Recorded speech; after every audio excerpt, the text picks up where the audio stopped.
I know Cal's made a statement on Whitney, and Nick has also made a statement on Whitney, and I'd just like to say, too, obviously, the same thing that they've said about him. There's very few guys in this franchise that's had the kind of impact that he's had with this franchise on the field and off the field.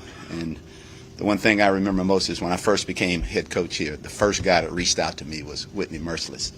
And I told him I remember that, and I appreciate that for him, and I appreciate everything that he's done for this organization.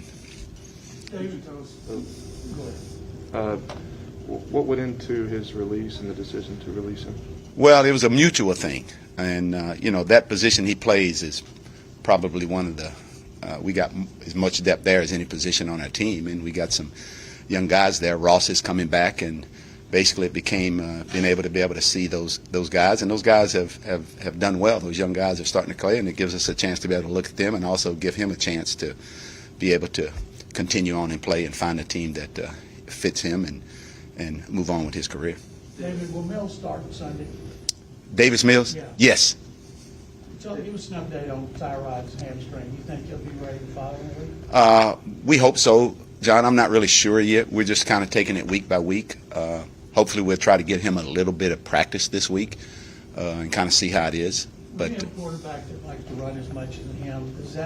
Do you have to be even more careful as opposed to a guy that would hang around in the pocket? Well, you do, simply because that's part of his game. And obviously with a hamstring, and until that thing is completely right, when you play the game the way he plays the game, there's always that chance of happening. But we have methods and have ways to look and to see how strong it is and where he's at. And when he gets to that point where we know that it's right, we'll have him back out on the field. And right now, that's not that time. David, cutting Whitney, cutting Andre Roberts, you mentioned kind of youth on the defensive line, but are those moves reflective of the team kind of shifting its approach towards prioritizing young guys?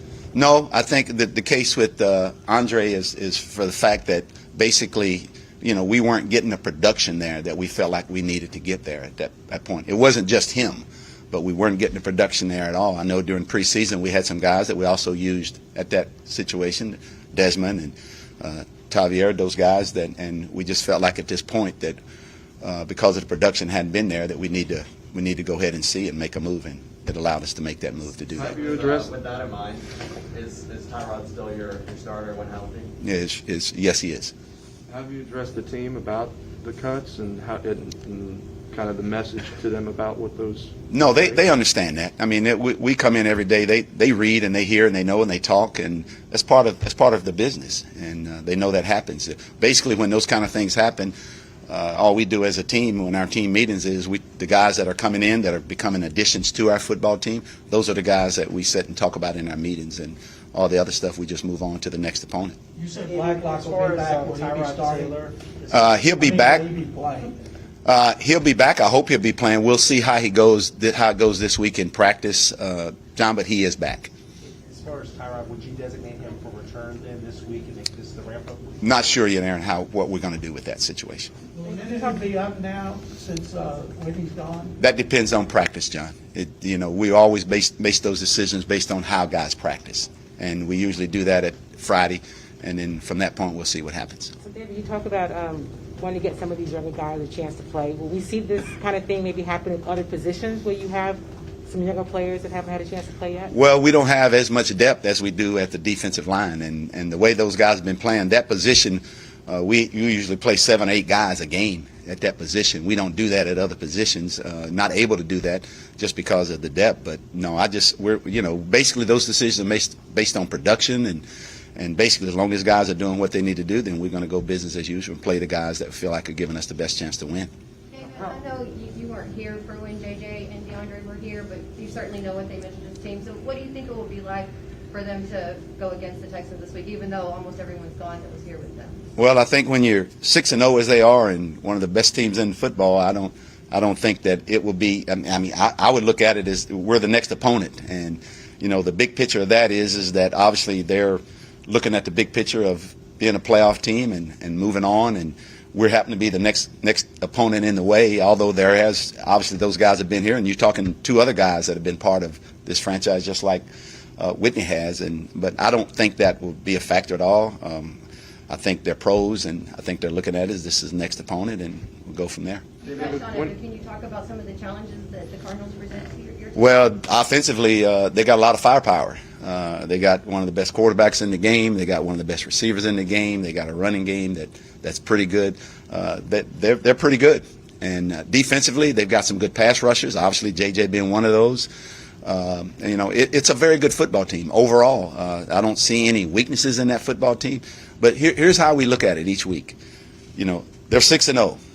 Even if they were 0-6 right now, we're playing them. We wouldn't look at them any differently. We do understand who we're playing. We do understand what they are and how they've been. But they're the next team in the way right now. We're 1-5, and we're just trying to get a win. And whoever that is, we play it the same way. David, Whitney talked about yesterday, and like he was thinking about how the moves, it feels like it is moving towards younger players and such.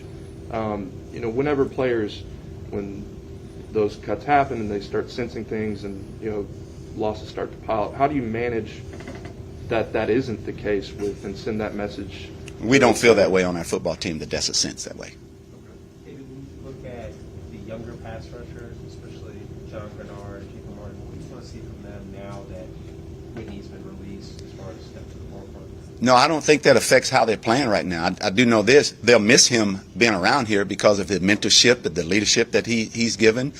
And I think what they'll do right now, they'll just take that and move on. And the other guys that haven't been playing quite as much because Whitney was in that role, they'll get an opportunity to do the same thing. But I think what's going to happen is you're going to see those guys, having had Whitney here, go and do the things that they've learned from him and become better football players because of him being here. Do you see David Amendola playing this week? We hope so. Again, we're taking it day to day with him. I anticipate him being full go, and then we'll just see how it goes as we go in practice. To that point, you talked about the younger defensive linemen missing Whitney, but just overall as a team, what type of impact do you see this team going through, no longer having Whitney in the locker room, just as a leader? Well, when you lose somebody like that, other guys have to step up, and that's part of it. Just like when a guy goes down and he gets injured, the next man up has to come in and do it, and they understand that. I think we had him here, and those young guys had him here long enough to understand that this is the business. This is how it is. I mean, it could happen to any of them, the same thing that just happened to him, and we just move on. How do you judge the trade-off between this guy is providing you some of these like kind of intangible leadership things versus moving on from him and opening up opportunities for younger guys who are maybe benefiting from kind of some of that leadership? Well, depending on how the guys that have been playing and how they're progressing is how it will affect moving forward. And basically, the guys that would affect him being gone have actually been getting better, and anticipate them to continue to get better because of his presence of being here and what they've learned from him.